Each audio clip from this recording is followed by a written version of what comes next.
Jemaat yang kekasih, angka kejadian COVID-19 di wilayah DKI Jakarta terus meningkat. Per 7 Agustus 2020, 23.836 kasus positif dengan 487 terkonfirmasi positif, 15.006 kasus sembuh, dan 901 meninggal dunia. Dari kasus terbanyak, untuk yang meninggal sejumlah 52% penduduk laki-laki dan 47,9% penduduk perempuan. Gejala COVID-19 yang sering dialami adalah batuk, riwayat demam, lemas, sesak napas, sakit kepala, pilek, sakit tenggorokan, mual, kram otot, menggigil, sakit perut, dan diare. Lingkungan lokasi GKJ Kanaan masuk dalam Kelurahan Pesanggerahan, Kecamatan Pesanggerahan, memang memiliki kasus yang tidak banyak. Tetapi harus diingat bahwa lokasi GKJ Kanaan berbatasan dengan beberapa kelurahan di wilayah Tangerang Selatan yang mengalami zona merah, antara lain Kelurahan Jurang Mangu, Kelurahan Ciputat Timur. Proses beribadah merupakan proses berkerumun dan berhimpun, merupakan proses yang mempercepat transmisi penularan, sehingga memerlukan perlakuan khusus dalam kegiatan beribadah. Yang harus kita perhatikan adalah proses perizinan yang harus diurus oleh pengelola, petugas pengawas, higiene sanitasi ruangan, fasilitas cuci tangan, mengatur jarak duduk, mengatur alur masuk, alur keluar.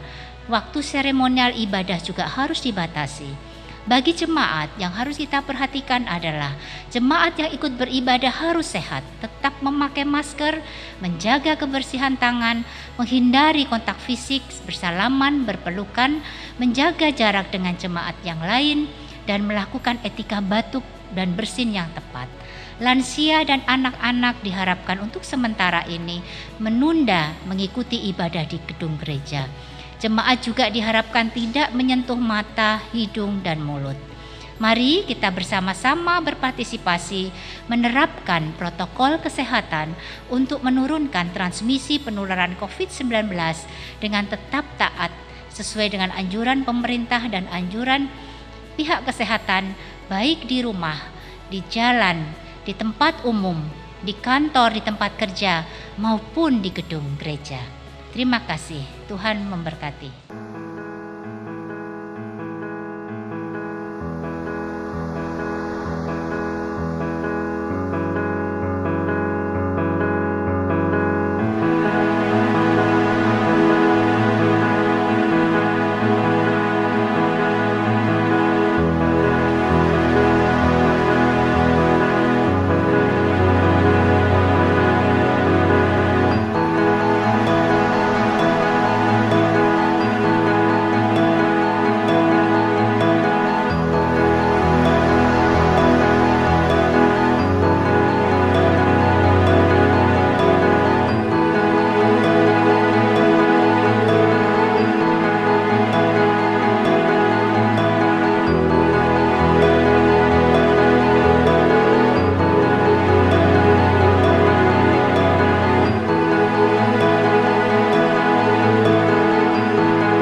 Bapak, Ibu, dan saudara-saudaraku yang dikasihi Tuhan, Shalom.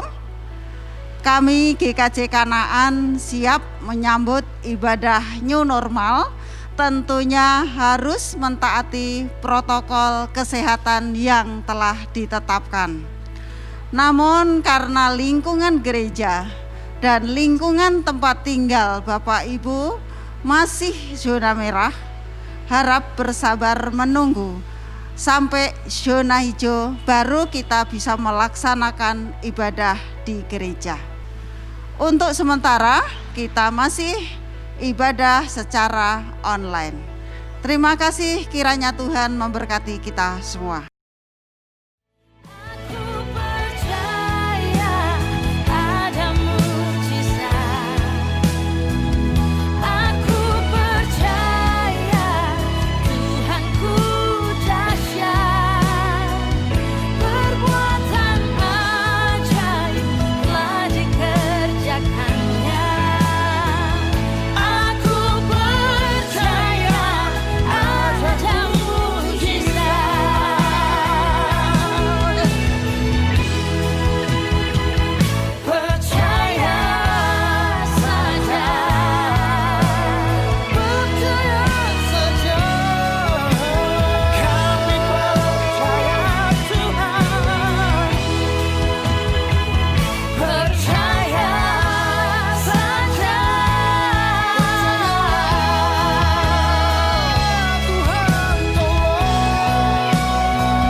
Marilah kita awali ibadah minggu ini dengan pengakuan bahwa pertolongan kita adalah dari Tuhan Allah Bapa pencipta langit, bumi, dan segala isinya, yang sekali-kali tidak pernah meninggalkan perbuatan tangannya.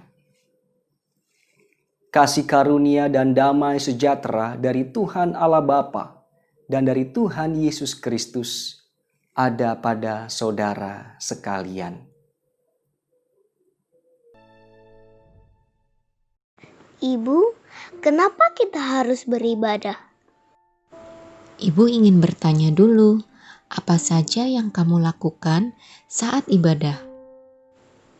Saat ibadah, aku bertemu dengan teman-temanku, duduk bersama, bernyanyi bersama, mendengarkan firman, lalu aku juga berdoa, Ibu, untuk orang-orang di sekitarku.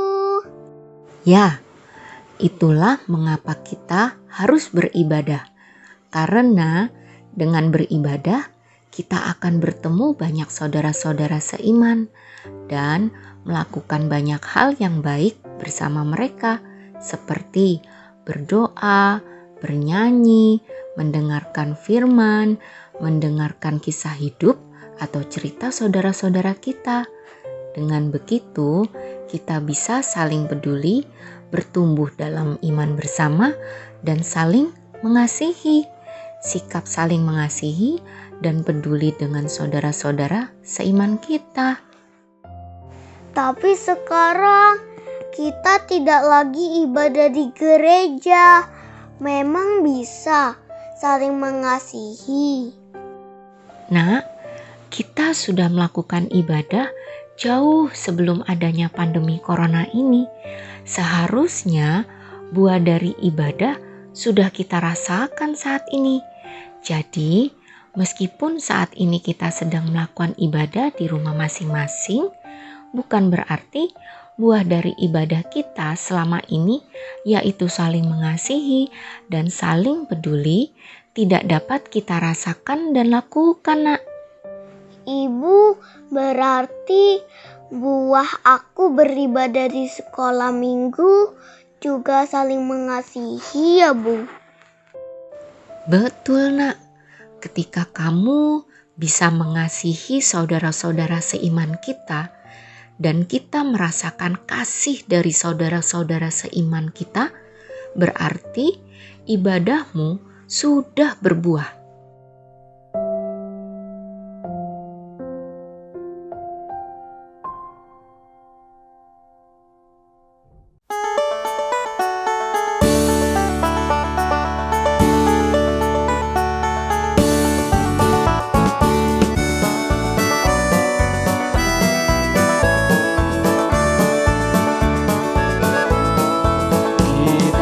Masuk rumahnya, berkumpul menyembah kepadanya.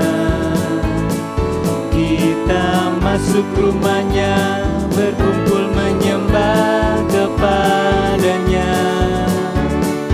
Kita masuk rumahnya, berkumpul menyembah kepada Kristus. Menyembah Kristus Tuhan.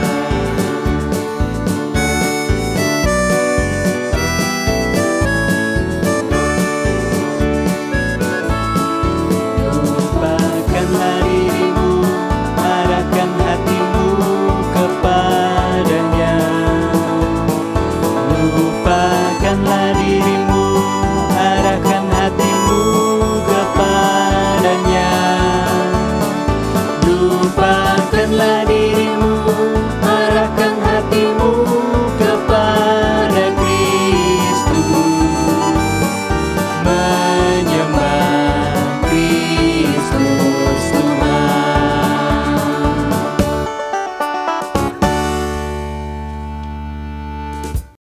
Berkarya mencipta bumi dengan segala isinya. Ia pun menjadikan manusia serupa dengan gambarnya. Manusia dijadikan wakil dan mitranya di dunia. Diberi kuasa menguasai isi dunia. Namun dosa manusia menjadikan manusia merusak hubungan antar sesama dan juga alam sekitarnya. Keserakahan membuat manusia merusak relasi dengan sesama. Dengan keserakahan membuat manusia saling menyakiti. Oleh karena itu, marilah dengan kerendahan hati kita mohon pengampunan kepada Tuhan karena pelanggaran dosa kita. Mari kita berdoa. Tuhan yang penuh kasih, kami mengucap syukur atas segala berkat yang telah Engkau limpahkan bagi setiap kami. Terima kasih, Engkau telah melayakkan kami agar tetap layak di mata-Mu, meski kami penuh dosa. Tuhan, di saat ini kami bersimpuh di kaki salib-Mu untuk mohon pengampunan-Mu karena kami telah melakukan dosa. Kami telah melakukan dan menyakiti hati sama kami. Kami mohon pengampunan-Mu ya Allah. Kami malah menyakiti hati kudus-Mu. Bapa yang pengasih, kami mohon ampun atas dosa dan pelanggaran kami. Kami mengakui Tuhan dan berikan kami kekuatan untuk makin layak menjadi anak-anak Tuhan dimanapun Engkau menempatkan kami. Dan ajar kami terus senantiasa ya Allah untuk mencintai sesama kami. Tuhan Yesus, ampunilah dosa-dosa kami. Di dalam nama-Mu kami mohon pengampunan. Amin.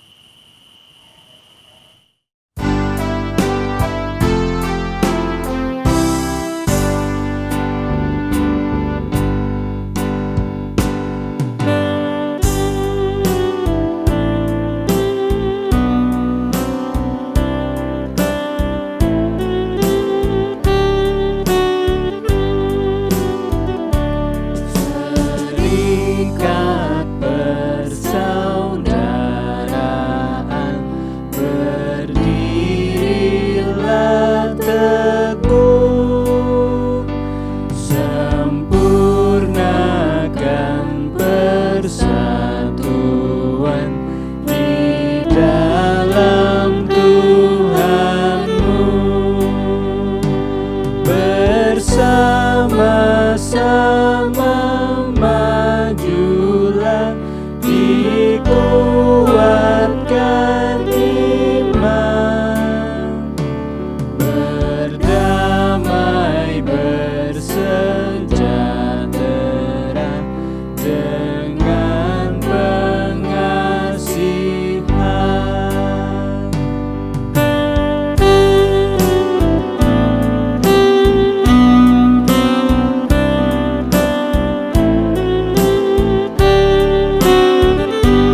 Jemaat yang dikasihi oleh Tuhan Yesus Kristus, syukur pada Allah kita kembali berhimpun untuk mendengarkan sabdanya. Sebelumnya mari kita bersatu dalam doa. Bapa yang penuh kasih, saat ini kami datang kepadamu dengan kerendahan hati kami. Kami umat-Mu siap untuk mendengarkan sapaan-Mu. Bukalah hati dan pikiran kami, sehingga kami mampu memahami apa yang Engkau katakan kepada setiap kami. Berfirmanlah ya Bapa, kami siap untuk mendengarkannya. Di dalam nama Tuhan kami, Yesus Kristus. Amin. Mari kita buka Alkitab kita, Bapak Ibu Saudara, melalui Injil Matius, pasalnya yang ke-18, ayatnya yang ke-15 sampai ke-20. Judul dari perikop bacaan kita ialah tentang menasihati sesama saudara, dan ayat emas kita ada di ayatnya yang ke-20. Begini bunyi firman Tuhan. Apabila saudaramu berbuat dosa, tegurlah dia di bawah 4 mata. Jika ia mendengarkan nasihatmu, engkau telah mendapatnya kembali. Jika ia tidak mendengarkan engkau, bawalah seorang atau 2 orang lagi, supaya atas keterangan 2 atau 3 orang saksi, perkara itu tidak disangsikan. Jika ia tidak mau mendengarkan mereka, sampaikanlah soalnya kepada jemaat. Dan jika ia tidak mau juga mendengarkan jemaat, pandanglah dia sebagai seorang yang tidak mengenal Allah atau seorang pemungut cukai. Aku berkata kepadamu, sesungguhnya apa yang kamu ikat di dunia ini akan terikat di sorga, dan apa yang kamu lepaskan di dunia ini akan terlepas di sorga. Dan lagi aku berkata kepadamu, jika 2 orang daripadamu di dunia ini sepakat meminta apapun juga, permintaan mereka itu akan dikabulkan oleh Bapa-Ku yang di sorga. Sebab di mana 2 atau 3 orang berkumpul dalam nama-Ku, di situ Aku ada di tengah-tengah mereka. Berbahagialah kepada setiap kita yang selalu membaca, mendengarkan, merenungkan, dan melakukan firman Tuhan. Haleluya. Jemaat yang dikasihi oleh Tuhan Yesus Kristus, kita tentu tidak asing lagi dengan istilah tritugas panggilan gereja. Koinonia atau persekutuan, diakonia atau pelayanan, dan marturia yang artinya kesaksian. Ketiga tugas panggilan gereja ini tidak bisa dilepaskan atau dipisahkan satu dengan yang lain. Gereja pada umumnya punya tugas untuk menjalankan ketiganya. Namun yang menarik, Gereja Kristen Jawa GKJ memiliki pemahaman tersendiri tentang tugas panggilan gereja. Dalam buku pengajaran GKJ, pokok-pokok ajaran Gereja Kristen Jawa, tugas panggilan gereja bukan seperti tritugas tadi, melainkan isinya begini. Isi tugas panggilan gereja dan orang-orang percaya adalah, pertama, marturia, bersaksi tentang penyelamatan Allah kepada mereka yang belum mendengarnya. Yang kedua, memelihara keselamatan orang-orang yang telah diselamatkan. Ini 2 poin tugas panggilan gereja yang dipahami oleh GKJ.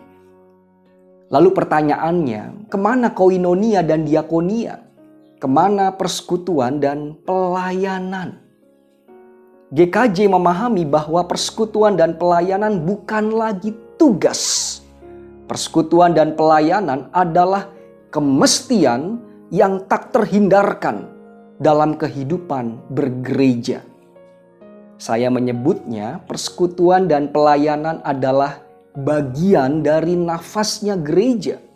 Gereja yang tidak punya pelayanan, gereja yang tidak punya persekutuan adalah gereja yang tidak bernafas alias mati.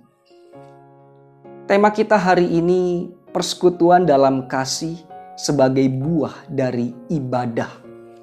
Dan fokus kita ada di kata koinonia, persekutuan.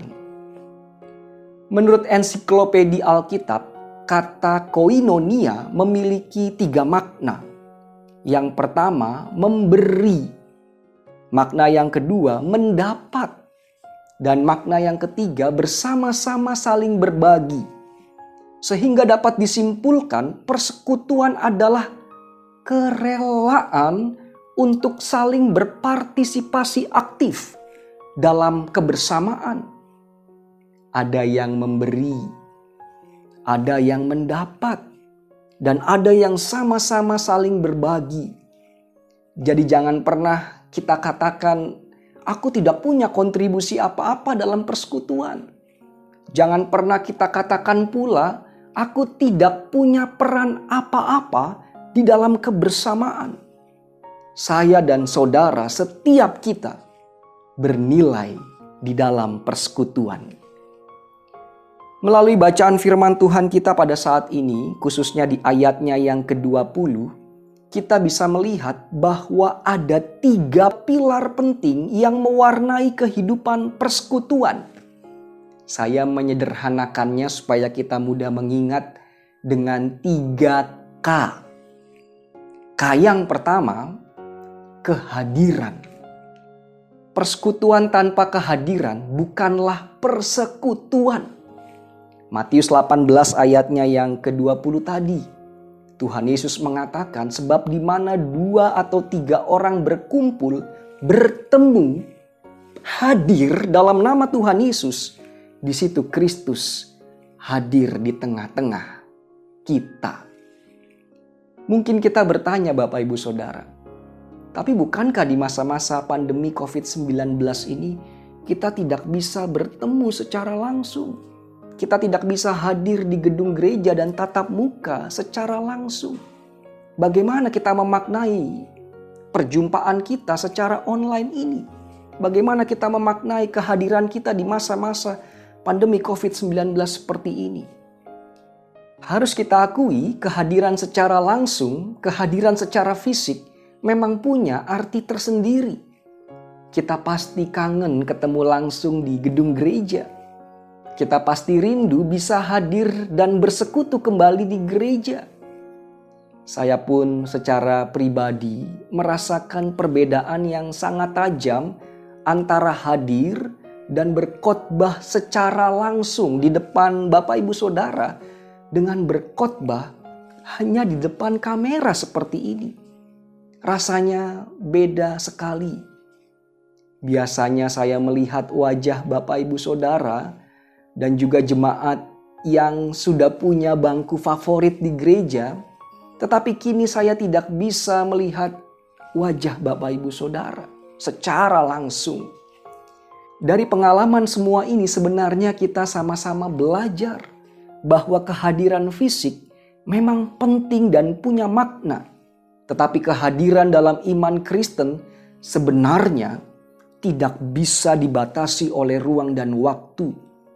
Meski kita tidak berjumpa secara langsung, tetapi ketika kita sungguh-sungguh punya motivasi dalam bersekutu, maka persekutuan kita sebenarnya terus dipererat.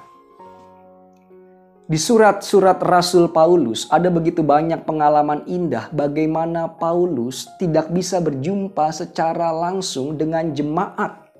Tetapi ia menyatakan kehadirannya, ia menyatakan kerinduannya dalam bentuk surat. Kehadiran Paulus dituangkan dalam surat-suratnya. Dan disitulah persekutuan Paulus dengan jemaat-jemaat Kristen terus terpelihara dan terus terbangun. Oleh karena itu, mari kita terus bangun persekutuan kita, baik dengan bentuk online seperti ini maupun secara langsung jika kondisi sudah semakin membaik. Yang kedua, komunikasi.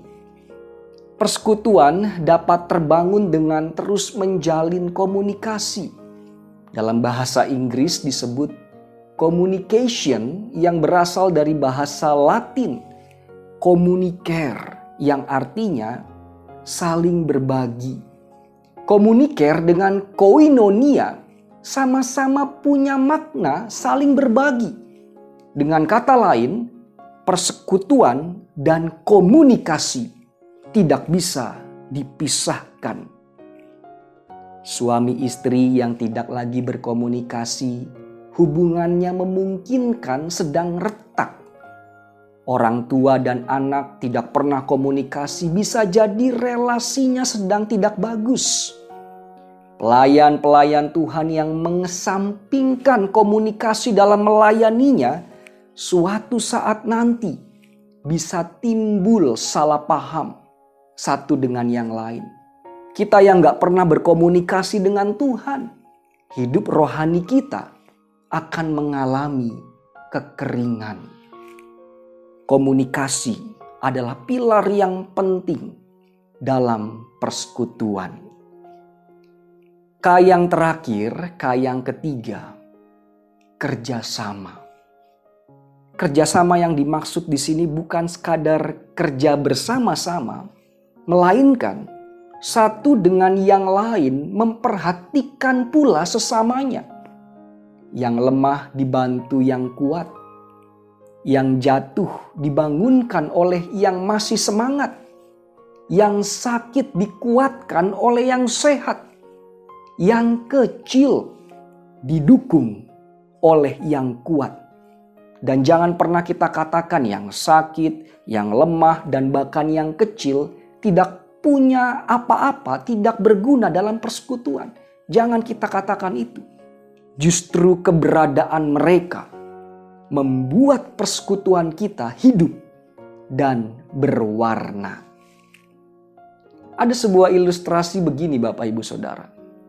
Di sebuah kapal laut ada 4 ekor hewan yang menemani seorang nahkoda. Hewan-hewan itu ayam, gajah, harimau, dan tikus. Suatu hari hewan-hewan ini berkumpul dan menceritakan kehebatannya masing-masing. Kata si ayam, "Aku loh yang selalu membagikan telur kepada nahkoda. Aku yang selalu memberi telur setiap pagi. Berkat aku, sang nahkoda sehat."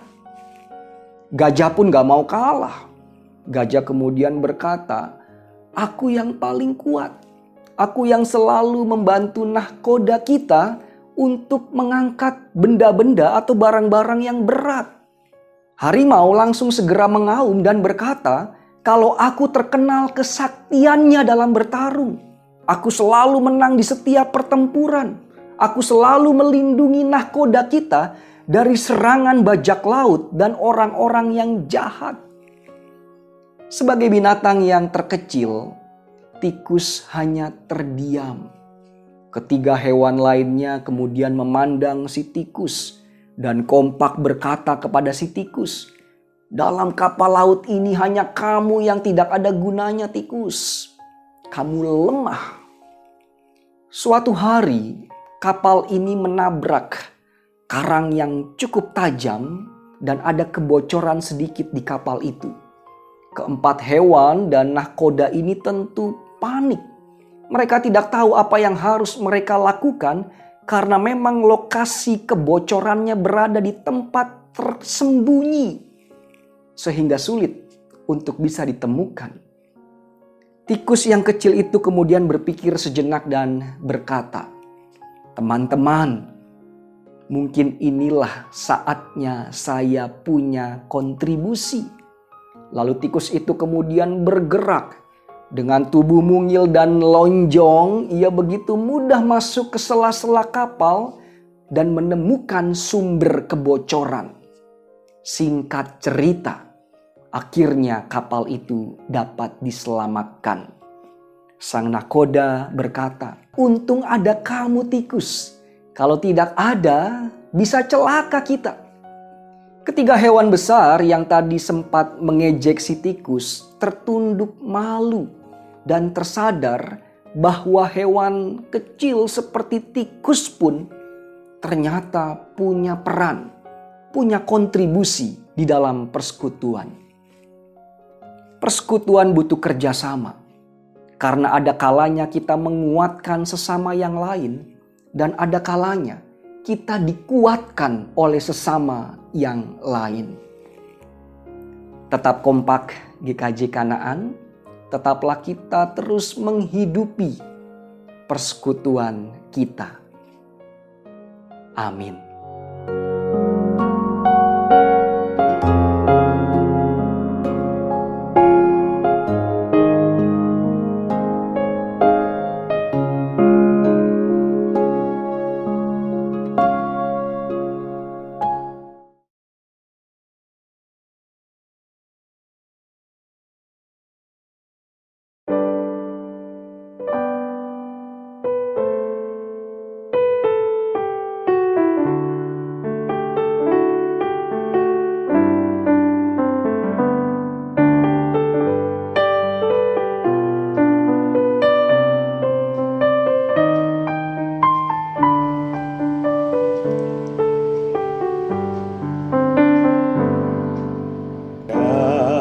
Kasih pasti lemah lembut, kasih pasti memaafkan, kasih pasti murah hati, kasih-Mu Tuhan.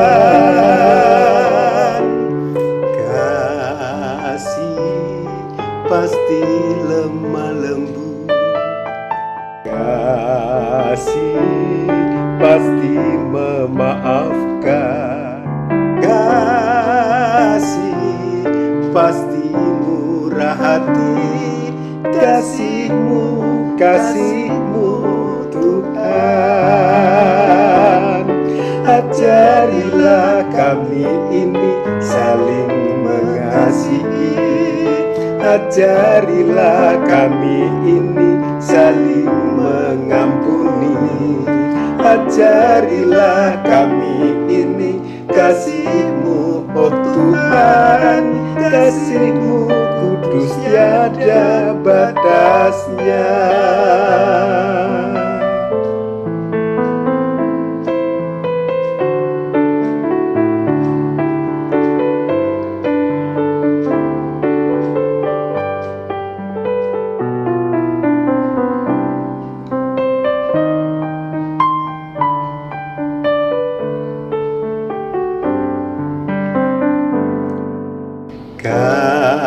Kasih pasti lemah lembut, kasih pasti memaafkan, kasih pasti murah hati, kasih-Mu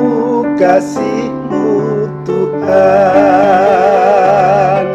Ajarilah kami ini saling mengasihi, ajarilah kami ini saling mengampuni, ajarilah kami ini kasih-Mu, oh Tuhan, kasih-Mu kudus tiada batasnya.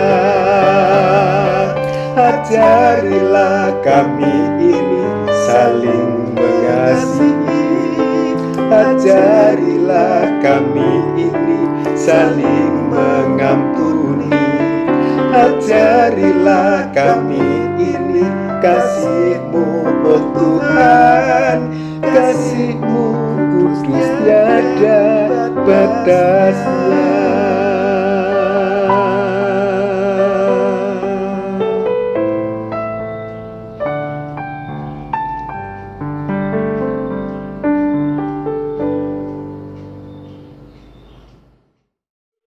Saudara-saudaraku yang dikasihi Tuhan, Mari kita meletakkan telapak tangan kanan di dada sebelah kiri. Bersama dengan umat Tuhan segala abad dan tempat, marilah memperbarui iman rasuli yang demikian. Aku percaya kepada Allah Bapa yang Maha Kuasa, Khalik langit dan bumi, dan kepada Yesus Kristus, anaknya yang tunggal Tuhan kita, yang dikandung daripada Roh Kudus, lahir dari anak darah Maria, yang menderita sengsara di bawah pemerintahan Pontius Pilatus, disalibkan, mati dan dikuburkan, turun ke dalam kerajaan maut. Pada hari yang ketiga bangkit pula dari antara orang mati, naik ke surga, duduk sebelah kanan Allah Bapa yang Maha Kuasa, dan akan datang dari sana untuk menghakimi orang yang hidup dan yang mati. Aku percaya kepada Roh Kudus, gereja yang kudus dan persekutuan orang kudus, pengampunan dosa, kebangkitan daging, dan hidup yang kekal. Mari kita naikkan doa syukur dan syafaat kita. Tuhan Yesus, Sang Kepala Gereja, saat ini kami datang kepadamu dengan hati penuh syukur oleh karena penyertaan-Mu begitu nyata atas persekutuan kami. Kami masih dapat memuji dan mengagungkan nama-Mu melalui ibadah online saat ini. Kami bersyukur pula, hari ini adalah minggu pertama kami memasuki bulan yang baru. Kalau bukan tanpa kasih-Mu yang nyata, kami tidak mungkin dapat melewati semua waktu kehidupan kami. Di tengah rasa syukur ini kami rindu memanjatkan permohonan kami. Pertama-tama kami mengingat keluarga Ibu Tri yang beberapa hari lalu suami tercinta, Bapak Haryadi, telah Engkau panggil. Keluarga tentu merasakan kehilangan yang mendalam dan sangat berduka cita. Oleh karena itu kami memohon kekuatan dan penghiburan yang sejati dari-Mu ya Bapa.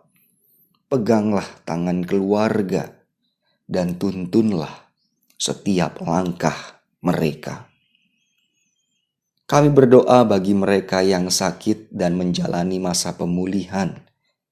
Bapak Setio Murbono, Ibu Sukardi, Bapak dan Ibu Rumadi, Bapak Sumarto, Ibu Sudarni Sungkono, Ibu Sumiati Suradi, Saudara Averel, Ibu Kristina Winarni, Ibu Yohana Suwasto, Bapak Untarto, Bapak Sudarno, Bapak Yonatan Ngatio, Ibu Wasono, Ibu Suhardi, Ibu Mulyadi, Ibu Ismiati, Ibu Ari Darmani, Bapak dan Ibu Marjio, Bapak Y. Sudarjo, Bapak Eli Pangayuwanto, Ibu Mariono, Bapak Suradi, Ibu Marmi Deborah Wiyadi, Bapak Sudaldi, Ibu Ita Oktavia, Bapak Bonifasius Peyuda, Bapak Suharno, Ibu Hatiyanti, Ibu Mariati Yuli, Mbak Umi, putri dari Bapak dan Ibu Manto, dan Bapak Klik, menantu dari Bapak dan Ibu Joko. Kami memohon belas kasih-Mu ya Bapa, sehingga mereka tetap kuat dan mengalami pemulihan di dalam Kristus Yesus. Kami juga membawa setiap pergumulan kami yang kesulitan di dalam perekonomian di masa-masa seperti ini. Kami yang mencari pekerjaan, kami yang mencari pasangan hidup, kami yang merencanakan membangun rumah tangga dalam pernikahan, kami yang menanti kehadiran sang buah hati, orang tua kami, Eyang Kakung, Eyang Putri, di setiap pergumulan masa tua yang mereka hadapi. Kami sebagai keluarga yang sedang mengalami keretakan rumah tangga, anak-anak kami yang sedang sekolah dan kuliah di rumah, para janda, duda, yatim piatu, dan orang-orang berkebutuhan khusus, dan masih banyak pergumulan kami yang tidak dapat kami utarakan satu persatu. Kami memohon, mampukan kami untuk kami terus berjalan di jalan yang benar bersama Engkau, Allah yang penuh mujizat. Kami juga membawa kehidupan bangsa kami Indonesia. Di tengah pandemi COVID-19 ini, kiranya hikmat-Mu senantiasa melimpah atas para pemimpin kami. Jaga mereka, ya Bapa. Peliharalah juga para medis, dokter, perawat, dan relawan, sertai para aparat keamanan. Berkatilah para pengajar. Naungilah kebijaksanaan kepada para tokoh agama. Dan kami sebagai jemaat GKJ Kanaan dapat selalu membina persekutuan, baik yang sifatnya ke dalam maupun keluar, sehingga persekutuan kami menjadi persekutuan yang hidup dan semakin bertumbuh di dalam Kristus. Ya Bapa, inilah doa syafaat kami. Murnikan doa kami ini sebagaimana doa Bapa kami yang telah Engkau ajarkan. Bapa kami yang di surga, dikuduskanlah nama-Mu, datanglah kerajaan-Mu, jadilah kehendak-Mu di bumi seperti di surga. Berikanlah kami pada hari ini makanan kami yang secukupnya, dan ampunilah kami akan kesalahan kami, seperti kami juga mengampuni orang yang bersalah kepada kami. Dan janganlah membawa kami ke dalam pencobaan, tetapi lepaskanlah kami daripada yang jahat. Karena Engkaulah yang mempunyai kerajaan dan kuasa dan kemuliaan sampai selama-lamanya. Amin. Saudara-saudaraku yang dikasihi Tuhan, sebagai ungkapan syukur atas keselamatan dan penyertaan Tuhan kepada kita, marilah kita membawa persembahan untuk kemuliaan nama Tuhan. Adapun dasar persembahan terambil dari Roma 12 ayat yang pertama. Karena itu, saudara-saudara, demi kemuliaan Allah, aku menasihatkan kamu, supaya kamu mempersembahkan tubuhmu sebagai persembahan yang hidup, yang kudus, dan yang berkenan kepada Allah. Itu adalah ibadahmu yang sejati. Persembahan dapat dikumpulkan melalui majelis atau dapat juga ditransfer ke rekening GKJ. Mari kita berdoa. Syukur kami naikkan kepadamu ya Tuhan. Melalui ibadah minggu secara online, kami dapat mempersembahkan syukur kami kepadamu. Kiranya Tuhan kuduskan persembahan kami, sehingga berkenan kepadamu. Kami mohon hikmat-Mu agar persembahan ini dapat dikelola dengan baik dan bermanfaat bagi kehidupan pelayanan di GKJ Kanaan. Inilah seruan doa kami, ampunilah segala dosa dan pelanggaran kami. Hanya di dalam nama Tuhan Yesus kami sudah berdoa dan mengucap syukur. Amin.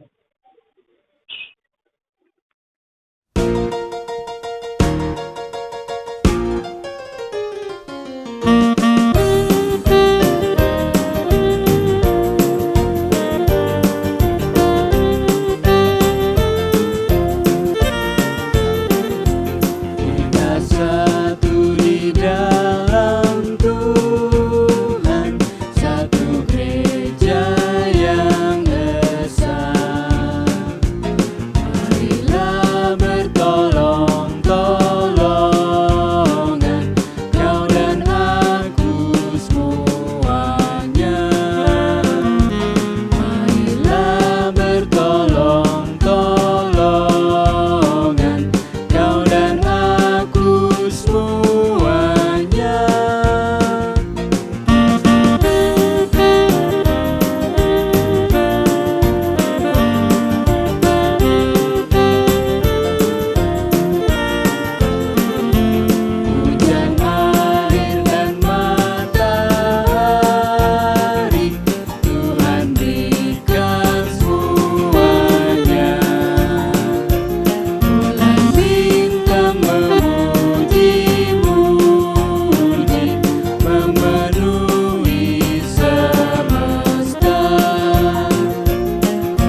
Bapak Ibu Saudara, kini arahkanlah hatimu kepada Tuhan yang berkarya di dunia.